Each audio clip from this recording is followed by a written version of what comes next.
Welcome to today's video. Today we're actually outside Chelsea's football ground to do one of the stadium tours here. If you've seen my last video, I was actually at Wembley Stadium to do one of their tours, see what it's like. Yeah, let's take you in and let you see what it's like. I've already got my lanyard because I've already got here early, so yeah. Let's take you for a walk.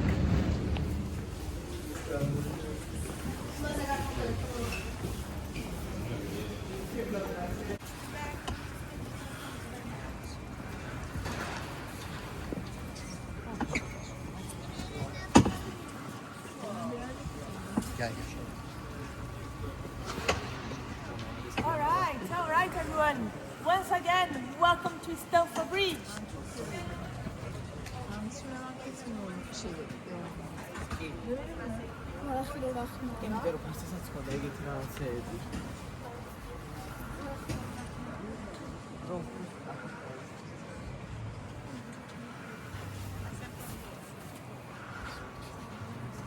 They can see the images in here. We do not show on the big screen, otherwise 40,000 fans would go crazy shouting against everyone, we know, right? But journalists, is their job. They need to know exactly what's going on because they're going to interview the players, managers, they're going to write about it, they need to know. They can even back and forward as many times as they want, all right? Usually they arrive here and they stage in 3 hours before the match, and then they're going to leave 2 hours after the match. Okay, we give them free food, a very nice food. We bring the press conference room for them, free drink. Here it depends of the game, depends of the competition. We can have nearly 200 journalists here, and journalists from all over the world, especially if it's a Champions League game. Okay, we show the game and all the details on those TVs as well, in case journalists who want to stay here doing their job from the press conference room, they can still do it. They won't miss anything. All right, Jose Mourinho as well. Recently, Leon Delap and Garnacho also came here to sign the contract, and last year Pedro Neto signed his contract on this desk. Okay, most of the contracts they are done in Cobham. That's where the players are. It's our training field. The women's training Cobham, the men's, and the academy. It's a very big place. We also have a press conference room in Cobham. All right.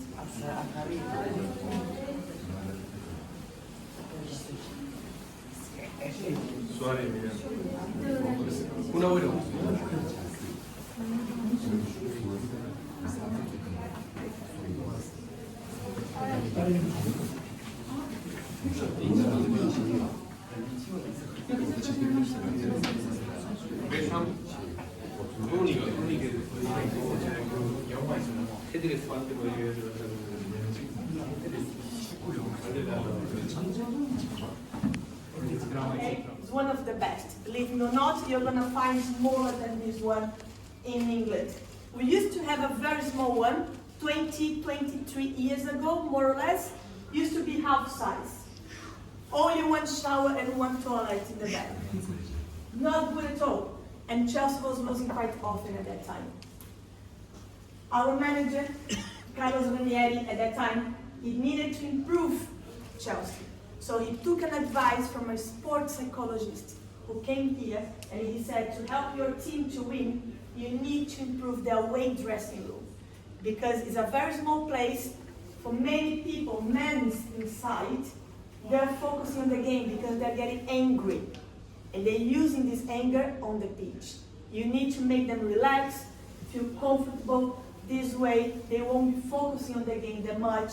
It might be easier Chelsea to win. And so the club did. He built a bigger room, add more showers, more facilities, massage area, everything they need, but we kept the ceiling quite low, and we use strong yellow lights. This on purpose, to make you relax quite quickly once you're here. Coincidence or not, after this room was ready, Chelsea didn't lose for 86 games between 2004 and 2008. For nearly 5 years, Chelsea was unbeaten at home, and this is our record. Liverpool did 6-6 without losing at Anfield, second place, and our record is protected for at least another 4 seasons because the other teams are very far behind. So the room worked. This is how away dressing rooms can impact on a game, big time.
Here, please have a seat. We can help each other. For example, I have my Spanish speakers concentrated right in here. My Portuguese speakers, Pedro from Portugal, the boys from Brazil right in here, and French speakers right there. English players, they always like to sit from the middle to this side of the room. So back in the past, Lampard and John Terry, very good mates, they used to sit together right here, okay? Ashley Cole was here, Joe Cole was there, Eden Hazard was right here, and Didier Drogba was right here. And all the Brazilians, all of them, they used to sit in this corner. That's why the boys took over the same side. But again, it's up to the players. Nowadays, they must respect two rules, okay? Captain will be in the middle, as we have Reece James here. Enzo Fernandez is the vice captain, so he will be beside James, all right? And goalkeeper, both together in this corner. Because they have different training, they need to talk about it, they're gonna be in this corner. So those seats, the players must respect. But the others is gonna be up to them, by language, if they're best mate, as they like. The women, on the other hand, as you can see, they sit respecting the number orders. Okay, doesn't matter where they come from, it's gonna be by numbers. Goalkeeper Hannah Hampton in the corner, and then the girls respecting the numbers. Number 10, Lauren James, one of our best players. She is the little sister of Reece James, our captain. Okay, both brother and sister, they play for Chelsea and they also play for England national team. The women, they come to play at Stamford Bridge sometimes because their only stadium, King's Meadow, it's up to 5,000 people only. So big games such as Champions League game or a big women's league game like against Arsenal next week, they come to play at Stamford Bridge so we can have more fans around. Okay? All right, so pretty cool. Chelsea always line up on my left side and the away team always on my right side. Okay, so last weekend, Chelsea here and Brentford was here. All right? Now, every game, referee walks to the tunnel, goes to both dressing rooms to bring out the teams. And then we play the most famous Chelsea song, namely Liquidator. We play Liquidator for the women as well. We have been playing Liquidator for many years. And every time we play the song, the fans outside, they go crazy because they know the players are coming out. It's a very exciting moment. I'm gonna play this song for you because I want you to feel as excited as they feel every time they line up here. Listen, we have the big screen outside and we have a black camera in the corner. Usually this camera is filming us, okay? Sometimes it's not working because they need to show the name of the sponsor. I don't know now as we are gonna walk, so my advice, wave to the camera, do your special celebration because in case the big screen is on, you're gonna see yourself outside in the screen, okay? So hold on a second, please. All right, come on.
And then in the past, away fans, they used to sit in the lower seats very close to the dugout, okay?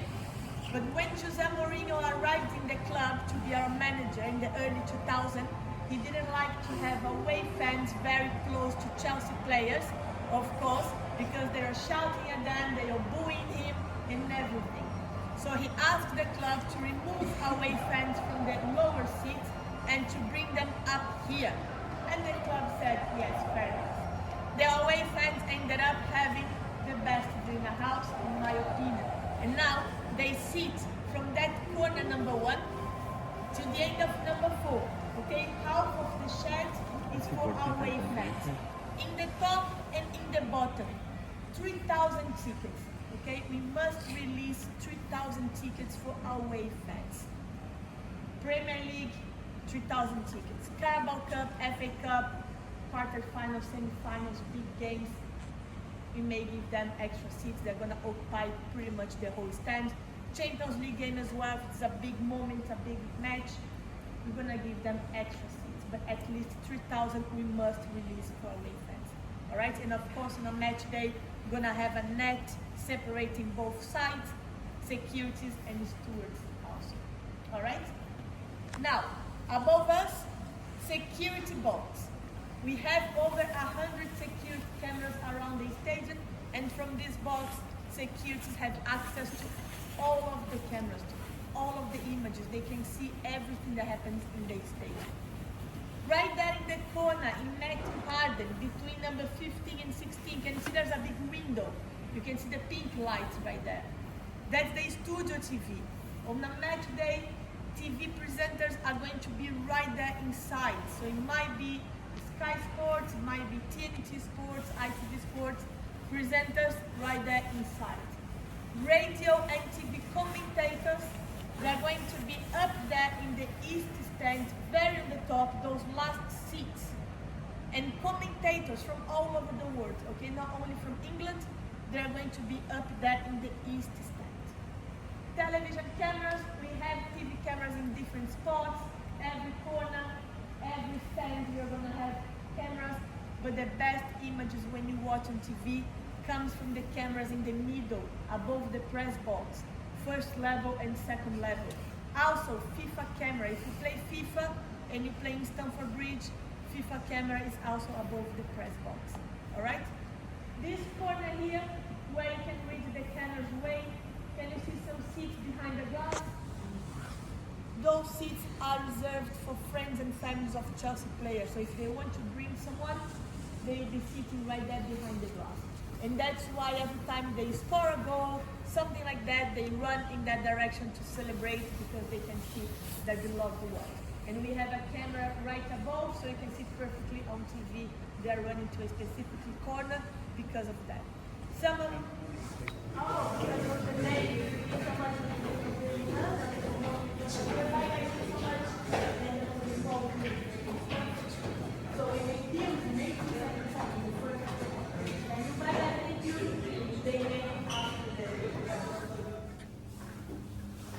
So now we're entering the museum.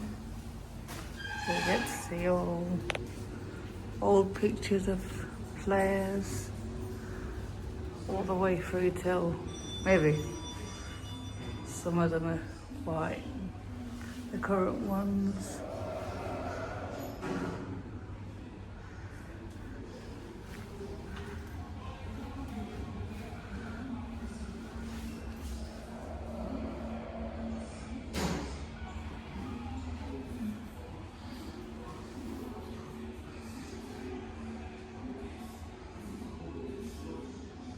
Some of the players' boots throughout the years.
That is all from the...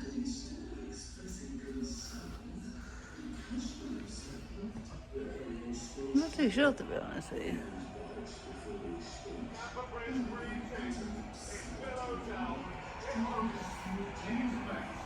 I think it might be all from the certain games what shirts each player wore. It's got what like match it is, and then the date, whether it was home or away, and how many scored.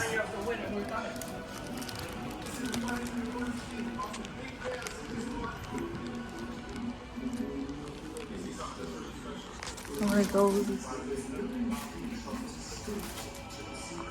And that's a shirt from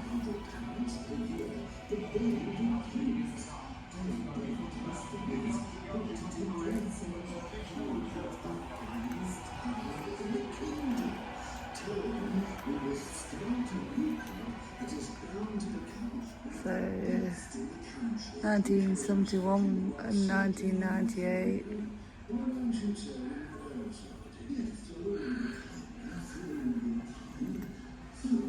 And 1998, 2021.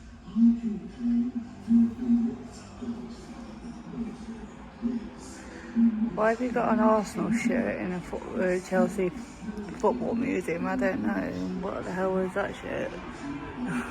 Oh, I suppose it's when they played that team.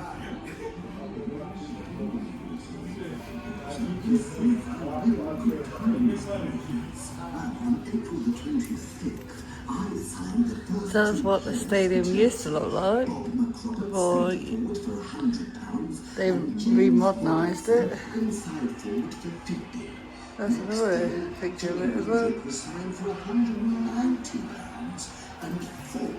The giant goalkeeper during our first season was the team captain. Yeah, like big old London was, but gentle as a child.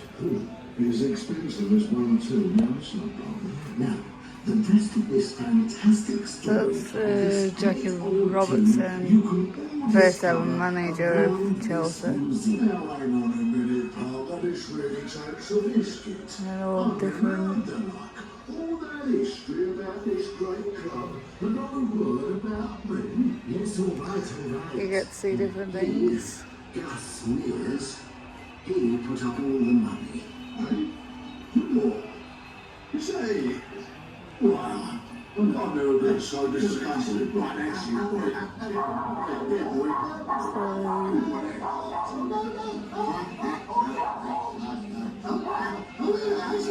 Wonder what making that noise is, that screen there.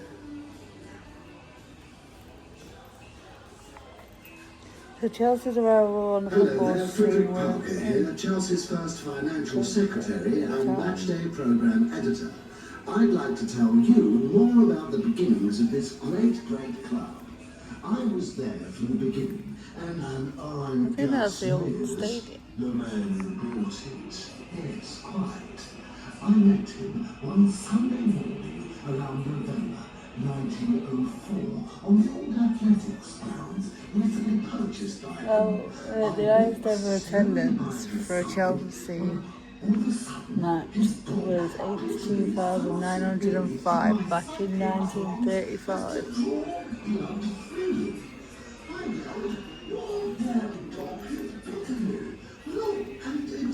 And that's what the stadium looks like to this day.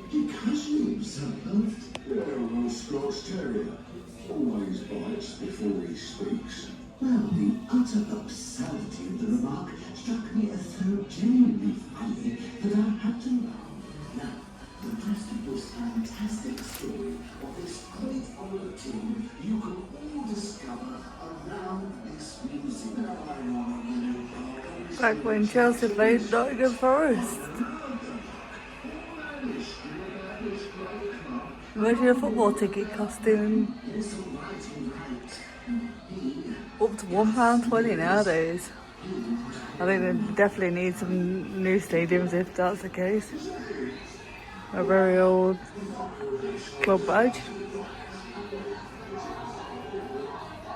And now we're into the trophy room. So this is every time that Chelsea's won a trophy throughout the years, including FA Cup trophies, women's trophies.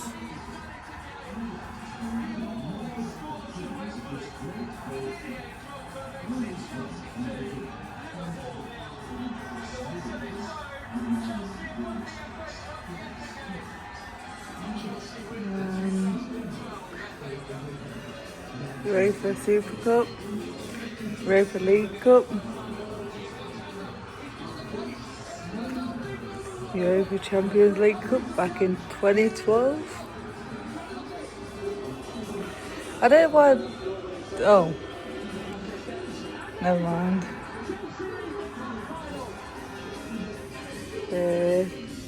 UEFA Champions League Cup in 2021. UEFA League Cup in 2019.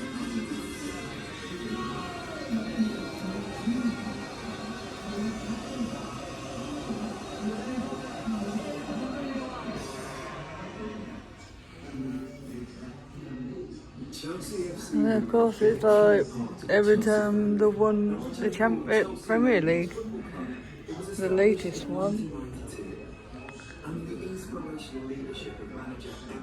back in 2016-17 season, by the looks of it. At a time when the women's game, both in the UK and internationally, is booming. The team competes in And all the women's cups as well. The women's cups not as popular as the men's. Medals. Marianas. and lifting the FA Women's Cup at Wembley Stadium. The sense of the victory was historic. Can we have a quick look around this?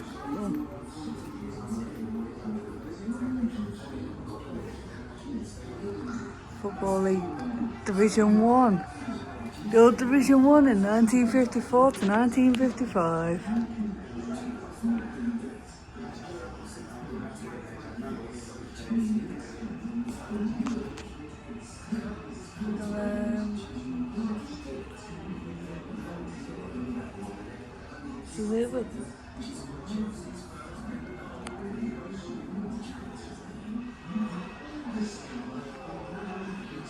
So this is all from 1954-1955 season. All the programs and the very old football. And then when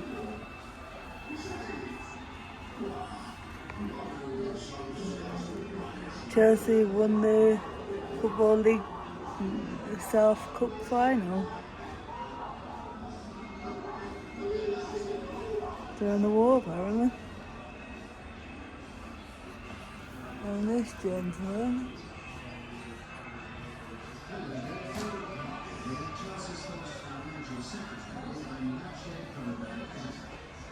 he was, I don't think it is very good.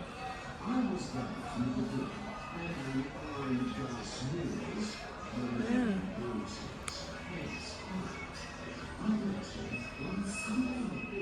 So this is what Chelsea programs look like throughout the years, from 1908 all the way through till 2020, apparently.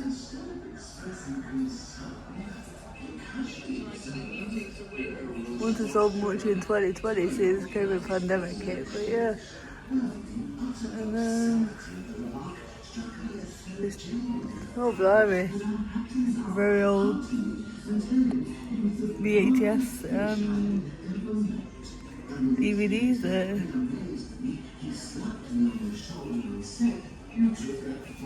Yeah.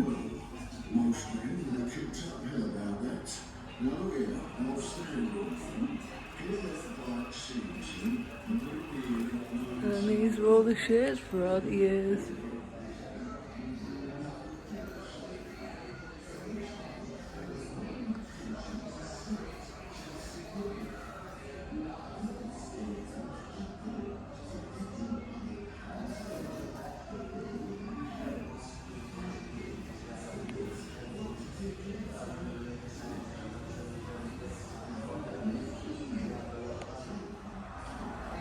So this is all the, well, not all of them I don't think, but some more shirts.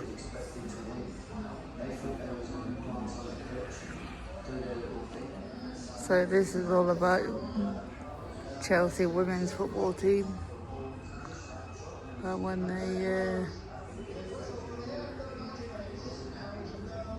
beat Arsenal, I think.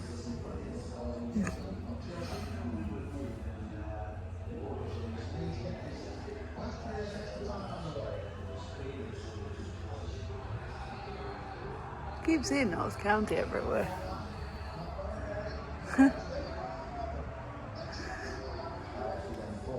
That's the final Women's Champions League football from 2013.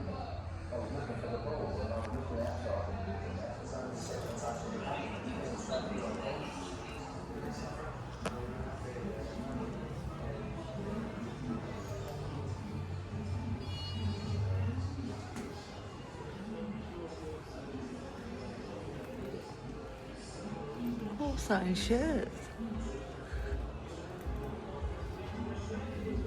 Yeah. That might look blue on the camera, but it's actually green. Looking at it on through my phone, it actually looks blue. But that's the light, I suppose. But it actually is green.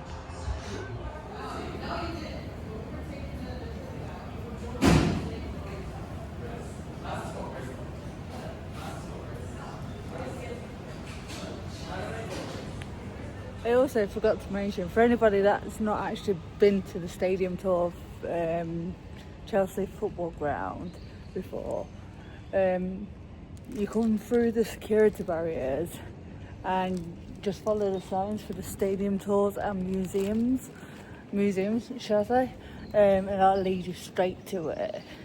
It'll lead you to a building where you get a lanyard, what you can keep at the end as well, and a receipt to say that you've paid. Really, I do recommend booking it online, because as you can probably imagine, it's cheaper to book it online than it is to just turn up on the day. I think if I remember right there, it cost me £25 booked through Get Your Guide, which is not a paid sponsor, but